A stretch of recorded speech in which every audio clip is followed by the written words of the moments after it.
두 이론 알아봤고요. 자, 그 다음에 이제 사회체계 이론과 생태학 이론에 대해서 간단하게 알아볼게요. 자, 사회체계 이론은 여러분들 되게 많이 들어보셨잖아요. 그렇죠? 사회체계 이론은 앞서 배운 어느 이론하고 굉장히 비슷하냐면, 어, 뭘까요? 그렇죠. 구조기능론하고 굉장히 그 맥락이 뭐 거의 비슷합니다. 조금 더 이 체계에 대해서 좀 자세하게 했던 거죠. 기본적인 그런 맥락은 뭐 구조기능론과 크게 다르지 않아요. 여러분들 체계라고 하는 게 뭡니까? 뒤에도 설명 나오겠지만 체계는 서로 영향을 주고받는 것들이에요. 그렇죠. 서로 영향을 주고, 이렇게 서로 영향을 서로 주고받는 전체, 이걸 체계라고 얘기를 합니다. 각각의 역할들이 있고, 그렇지만 서로 영향을 주고받고, 각각의 이러한 영역들, 역할들은 서로 경계가 있으며, 그렇죠? 수평적으로 혹은 수직적으로도 서로 사회 구조는 이루어져 있다라고 바라보는 거예요. 그래서 사회체계 이론은 지역사회는 하나의 사회체계다. 그렇죠. 왜 지역사회 안에는 여러 가지 역할을 하고 있는 체계들이 무수히 많잖아요. 뭐 학교도 있고, 뭐 마트도 있고, 관공서도 있고, 뭐 복지관도 있고, 뭐 이런 각각의 역할을 하는 여러 가지 체계들이 서로 모여서 있어요. 사회 체계는 사회를 부분들의 합으로 이루어진 전체다. 그렇죠. 이렇게 각각의 부분들이 있고 이 부분들이 서로 역할을 하고 있으며 이 부분들은 자신의 고유한 역할을 하면서도 다른 부분들과 상호 연관성이 있어. 영향을 주고받아요. 이런 전체가 유기적으로 묶인 게 바로 체계예요. 그러니까 사회 체계 내에 한 체계의 변화는 다른 체계의 연속적 변화를 일으킬 수밖에 없는 거예요. 그쵸? 자, 그래서 이것은 사회의 여러 부분들은 여러분들 이제 신체 우리가 이제 저는 사회 체계 이론을 얘기할 때 뭘 예를 많이 드냐면 내 몸, 그 다음에 가족 이 두 가지가 체계 이론을 설명할 때 아주 대표적인 쉬운 예라고 볼 수 있어요. 여러분들 우리 몸은 뭐예요? 팔다리, 장기, 뭐 세포 여러 가지로 구성되어 있잖아요. 각각의 구성된 이것들은 자신의 역할을 잘 해야 돼요. 팔다리, 뭐, 내 장기들, 뭐, 이런 모든 두뇌, 이런 것들은 자신들의 역할을 잘 해낼 때 뭐를 이룰 수 있는 거예요? 균형. 그런데 얘네들이 상호, 어때요? 영향을 주고받아요. 떨어져 있지 않아요. 그쵸? 그렇지만 상호 보완이 될 수도 있어요. 맞아. 그래서 사회 체계는 내 몸과 같아요. 사회 내 모든 각각의 체계들은 이렇게 서로 영향을 주고받고 서로 자신의 역할들을 잘 해낼 때 균형을 이룰 수 있다. 서로 보완적인 영향을 주고받는 관련성 있는 그런 관계에 놓여 있다. 얘기하는 거죠. 그래서 사회 내에 뭐 여러 가지 학교, 병원, 교회, 직장, 군대 여러 가지 이런 부분들은 모두 전체 사회 체계를 유지하기 위한 기능을 수행하고 있습니다. 자, 일단 이제 체계란 개념이 여러분들 뭔가요? 체계란 거의 기본적인 개념은 체계란 서로 관련을 맺고 이렇게 관련을 맺고 상호 의존적이며 상호작용하는 부분들로 이루어진 전체. 내 몸을 생각해 보세요. 내 몸의 모든 부분들 서로 관련을 맺고. 그렇죠. 머리가 아프면 갑자기 뭐 배도 아프고 팔도 아프고 같기도 하고 막 그러잖아요. 그렇죠. 서로 상호작용을 하는 부분들로 이루어진 전체를 체계라고 합니다. 체계가 갖고 있는 그런 특징은 뭔가? 이건 좀 중요하죠. 자, 부분들의 전체는 부분의 합보다 크다. 자, 예를 들어 전체라고 하는 거는 이 전체는 각각의 부분들의 합이 아니에요, 단순하게. 각각의 부분들도 있지만 각각의 부분들은 서로 연결되어 있고 상호 보완하고 상호 관련되어 있고 상호작용하는 전체예요. 그렇기 때문에 단순히 하나, 둘, 셋, 넷, 여섯 개가 아니라 그 이상이 될 수 있다라고 하는 거고 또 그 이하도 될 수 있어요, 실은. 기능을 못하면. 그래서 한 부분의 변화는 다른 부분의 변화를 유발합니다. 그쵸, 당연하죠. 여러분들 가족도 체계, 가족과 공부할 때 가족을 설명할 때 가장 좋은 이론이 체계 이론이에요. 가족을 설명할 때, 가족 문제 설명할 때. 왜? 가족은 각각의 구성원들이 있지만 각각은 서로 영향을 주고받는 하나의 전체 가족이에요. 그래서 우리 가족이 4명이지만 4명이라고 하는 단순 합이 아니다. 그보다 클 수 있고 작을 수 있다는 거예요. 그래서 가족은 한 사람의 변화가 다른 가족 구성원에게 상호 영향을 막 줘요. 그쵸? 그래서 각각의 구성원들의 행동이 또 집단에 영향을 미치기도 하고 그렇답니다. 서로 영향을 주고받는 거예요. 아빠가 기분 나쁘면 엄마한테 잔소리를 하고 그러면 여러분들이 어때요? 엄마가 또 여러분들한테 잔소리할 수도 있는 거고 이렇게 서로 굉장히 도미노처럼 움직일 수 있다는 게 그게 체계예요. 자, 그 다음에 또 체계가 갖고 있는 중요한 특징이 뭐냐면은 체계는 다른 체계와 구분이 되는 독자적인 영역, 이걸 경계라 그래요. 자, 각각의 체계들이 이렇게 있잖아요. 그럼 각각의 체계는 서로 영향을 주고받는 부분의 합이다. 단순 합보다 크다라고 하는 거죠. 얘의 변화는 얘에도 영향을 미친다. 라고 봤어요. 그렇지만 각각의 이 하위 체계들은 자신만의 고유의 영역, 역할, 기능이 따로 있어야 돼요. 이게 막 경계 없이 허물어서 얘가 이 역할하고 제가 저 역할 이러면 안 된다는 거예요. 그쵸? 여러분들 학교는 학교의 역할이 있잖아요. 학교의 기능이 있잖아요. 경찰서는 경찰서의 기능이 있어요. 경찰서가 학교의 기능을 할 수 없는 거예요. 이런 것과 같이 각각의 사회를 이루고 있는 각각의 그런 체계들, 하위 체계들은 자신들의 역할이 분명히 있다라고 하는 거. 그래서 그 역할이 있다라고 하는 거 달리 말하면은 경계가 있다는 거예요. 타 체계와 구분되는 경계가 있다. 그래야지 그 체계가 갖고 있는 정체성을 유지할 수 있습니다. 그래서 각각의 사회 제도들은 뭐 이런 기능을 수행하면서 하위 체계를 이룬다. 생산, 분배, 소비 기능 무슨 체계예요? 경제 제도죠. 그 다음에 또 뭐 있다 그래서 5가지 구조가 저기 하위 체계가 있다 그랬잖아요. 사회가 기본적으로 돌아가기 위해서는 경제 제도, 그 다음에 가족 제도, 사회 통합, 종교, 그쵸? 그 다음에 또 질서 유지, 정치 제도, 그 다음에 상부상조, 사회복지제도. 자, 이렇게 5가지의 사회의 어떤 하위 체계들이 기본적으로 있고, 또 이거를 다시 또 쪼개면은 뭐 아주 구체적으로 쪼개면 학교, 뭐 상점, 뭐 이렇게 다시 쪼갤 수 있어요.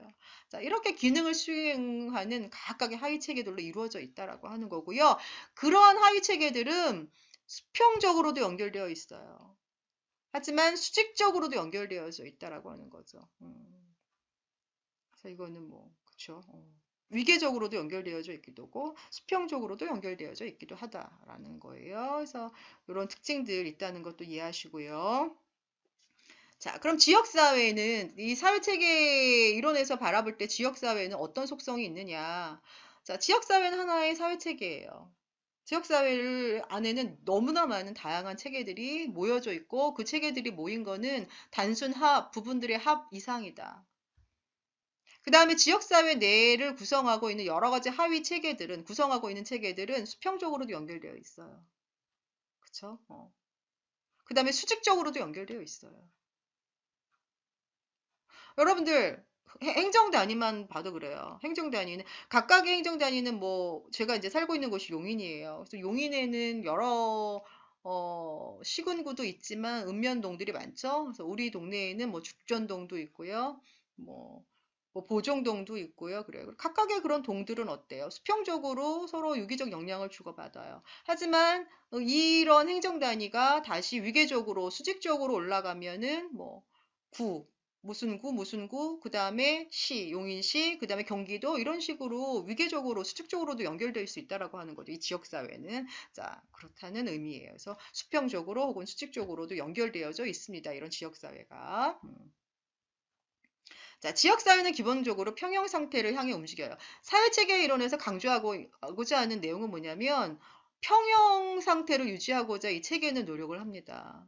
여러분들 왜 항상성이라는 얘기 혹시 들어보셨을 거예요. 우리가 항상성이라고 하는 건 뭡니까? 뭔가 균형 상태가 깨졌을 때 이 인간이건 아니면 유기체건 뭐건 간에 다시 원상태로 복구하려고 하는 노력들을 해요. 왜? 모든 거는 균형, 평형, 조화를 이루어야지 기능을 할 수 있다라고 하는 게 기본적으로 이 사회 체계 이론에서도 깔려 있는 전제예요. 그러다 보니 이 사회 체계 이론과 앞서 설명한 무슨 이론하고 굉장히 유사해요. 구조 기능론하고 유사하죠. 근데 이 사회 체계 이론에서는 체계에 대해서 더 구체적으로 설명을 했어요. 자, 그래서 평형 상태를 향해 움직이고 있습니다. 그래서 체계간에는 상호 연결되어 있어요. 앞서 얘기했죠. 연결되어 있지만 하지만 분리된 실체예요. 경계가 있어야 된다는 거예요. 체계에서 중요한 특징 중에 하나가 경계가 명확해야 된다. 명확해야 된다.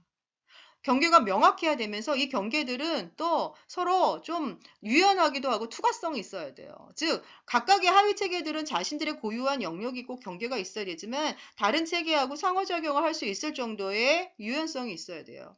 뭔가 다른 체계 것을 받아들일 수 있을 만큼의 투과성이 필요합니다.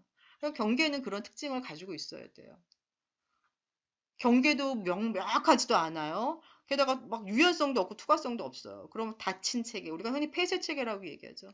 자, 폐쇄 체계는 기능적이지 않습니다. 여러분들 배고프면은 음식물 먹어야 돼요. 우리의 몸이라고 하는 체계는 배고프다 할 때 균형 상태를 유지하기 위해서 음식물 혹은 물 이런 것들을 섭취하기를 원합니다. 근데 폐쇄 체계야. 우리가 입을 닫고 안 먹어. 그러면은 인간이 건강하게 살 수 없는 거와 마찬가지의 의미입니다. 그래서 체계간에는 상호 관련성이 있긴 하지만 서로 경계로 인하여 분리되어 있습니다. 서로 얘가 제 역할하고 제가 얘 역할 막 이러면 안 된다는 거예요. 자, 사회체계 이론은 사회복지사가 지역사회 문제를 통합적인 관점에서 바라볼 때 굉장히 유용해요. 우리 사회가 갖고 있는 기본적인 문제의 원인이 뭐냐, 해결 방안이 뭐냐를 다각적으로 우리 사회의 여러 가지 하위 체계들과의 관련성에서 문제도 파악할 수 있고, 문제를 해결하는 과정도 우리 사회의 여러 가지 하위 체계들이 어떻게 개입을 하는지도 설명해 줄 수 있어요. 왜? 우리 사회는 기본적으로 다양한 사회 체계들에 의해서 움직이기 때문에. 그래서 개인의 변화, 개인의 문제도 이런 다양한 사회 체계의 영향을 받아서 개인의 문제가 생길 수 있어요. 그럼 개인의 문제를 해결함에 있어서도 여러 다양한 사회 체계들의 개입에 의해서 해결될 수 있다라고 하는 이런 전반적인 그런 문제를 해결하는 데 있어서 좀 거시적인 시각을 제공을 해줘요. 사회 체계 이론은. 그런 점에서 유용하죠. 사회체계 이론은 우리가 사회복지 공부하면서 굉장히 많이 나오는 이론이기 때문에 여러분들 중요하죠. 그래서 이런 강조되는 것들 여러분들이 아시면 좋을 것 같습니다. 그 다음에 이제 생태학 이론, 뭐 생태학 이론, 체계 이론, 또 어떤 책에서는 생태 체계 이론 다 뭐 비슷비슷하고 유사한 개념들로 이해가 되어지고 있죠. 자, 여러분들 그 생태학 이론 또는 상태 체계 이론이라고도 배우셨을 거예요. 그러면은 선뜻 딱 떠오르는 게 뭐가 떠오르세요? 미시체계, 중간체계, 외체계, 거시체계. 그래서 왜 모형이 하나 떠오르지 않습니까? 동그라미에서 동그라미가 점점 나를 중심으로 점점 바깥으로 퍼져나가면서 나에게 영향을 주고 있는 다양한 환경적 체계들. 이게 먼저 떠오르실 거예요. 아마 생태학 이론이 생태학 이론을 떠오르실 때는. 근데 이제 물론 그런 체계들에 의해서 인간이 영향을 받는다라고 하는 기본적인 전제를 가지고 있어요. 그렇지만 여기서 이제 지역사회 복지론에서 설명하고 싶은 이제 생태학 이론은 뭐냐면, 또는 생태 체계 이론, 생태학 이론은 뭐냐면, 여러분 생태가 뭡니까? 다른 말로 생태가 환경이잖아요, 환경. 인간은 환경과 끊임없이 뭐 합니까? 상호 교류합니다. 상호 작용을 해요. 그래서 인간은 그 가운데서 뭘 해야 돼요? 적응을 해야 돼요.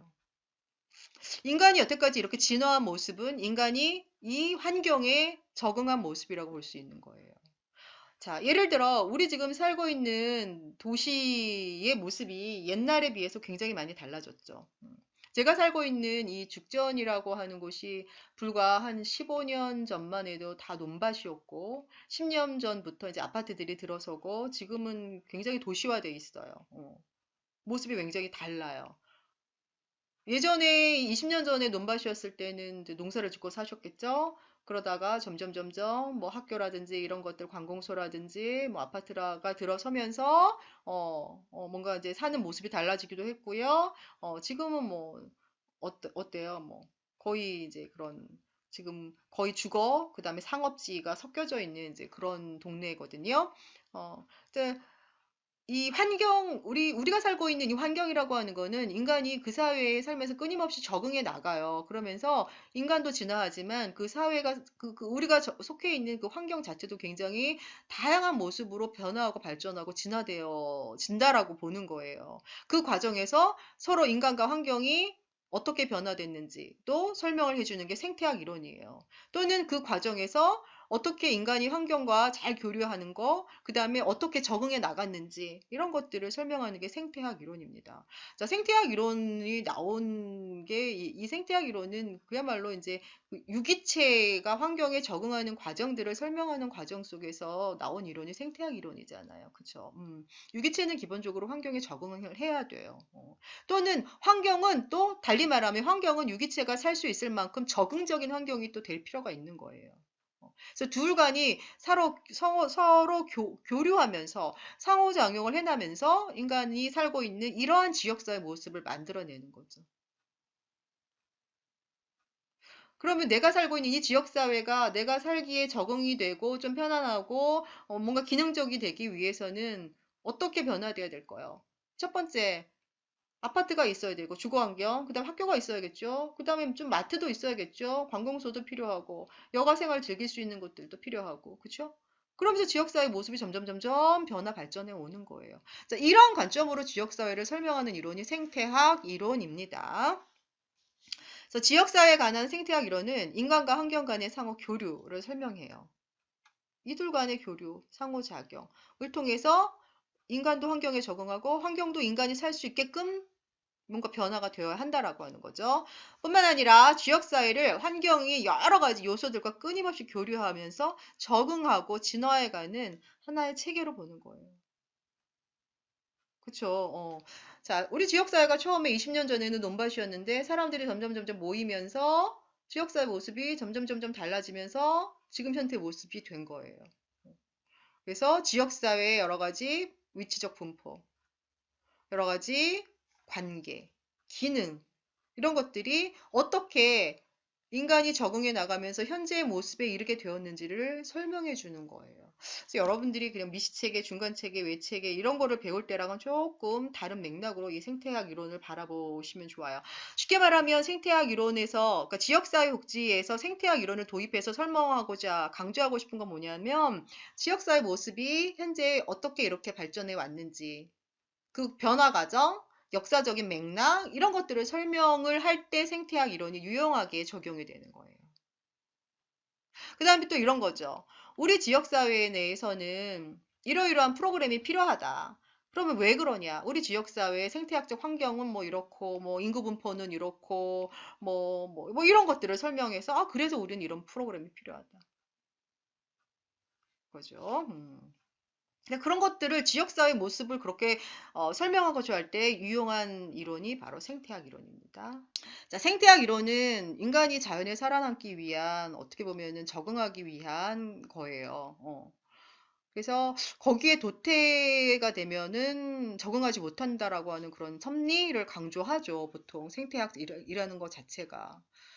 자, 그래서 지역사회 구성원이나 지역사회 체계는 지역사회를 둘러싼 환경과 상호작용을 하고 환경에 적응하면서 환경을 변화시킬 수 있지만 환경에 적응하지 못하는 지역 체계나 지역 구성원들은 그 환경에서 이제 도태되거나 그 환경을 떠나야 돼서 또 다른 환경으로 가서 적응을 해야 하는 이제 그런 상황들이 발생을 한다라고 하는 거예요. 그래서 물리적인 환경을 변화시키는 것은 지역사회에서의 사회적 생활에서의 변화도 이끌어내는 거죠. 물리적 환경뿐만이 아니라 그들의 어떤 삶의 모습, 이런 것들까지도 변화가 될 수 있다라고 하는 거예요. 그래서 이러한 삶의 모습들을 변화시켜 가면서 그 안에서 다시 적응을 하는 이제 이러한 과정들을 통해서 우리가 살고 있는 현재의 모습이 되었다라고 바라보는 게 지역사회 생태학 이론입니다.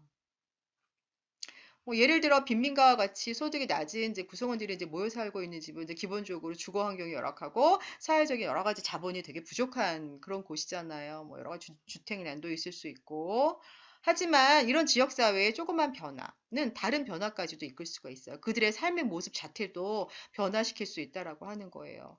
지역 주민들이, 그러니까 이런 모습이 좀 그런 모습일 수 있어요. 여러분들, 뭐 이화동이나 뭐 이런 데 가면은 되게 예쁘게 그려놓고 뭐 그런 동네가 있잖아요. 그래서 와갖고 막 사진 찍고 아니면 제가 또 안 가봐서 좀 그렇긴 한데요. 왜 통영에 가면 또 그런 동네가 있잖아요. 원래 이제 굉장히 좀 열악하고 발전이 안 된 그런 동네인데 어 도시 자체를 그 동네 자체를 되게 막 예쁘게 아기자기하게 꾸며놓고 그림 벽화 그려놓고 해서 많은 관광객들이 올 수 있게 하는 그래서 그 사진 찍기 굉장히 좋은 스팟으로 만들어 놓는 이제 그런 것들 통해서 외부의 사람들이 오고 또 그걸 통해서 그런 어떤 관광 수익을 통해서 또 지역사회가 발전하게 하고 그럼 또 사람들이 지역사회에 있는 사람들이 또 어떻게 또 다른 방법으로 우리 지역사회를 좀 더 새롭게 변화시킬 수 있을지 서로 또 그런 방법에 대해서도 모색하기도 하고 하면서 이제 지역사회가 조금 더 나은 상태가 될 수 있게 하는 거죠. 그래서 지역사회가 갖고 있는 이런 물리적인 모습의 변화는 지역사회에 사는 사람들의 여러 가지 행동적인 변화까지도 이끌어낼 수 있습니다. 그러면서 서로 적응을 해 나가는 거예요. 그러한 과정들을 지역사회 안에서 설명한 이론이 생태학 이론입니다. 자, 여기까지 이제 생태학 이론에 대해서 알아봤고요. 잠깐만 쉬었다가 뒷부분의 이론들을 하겠습니다.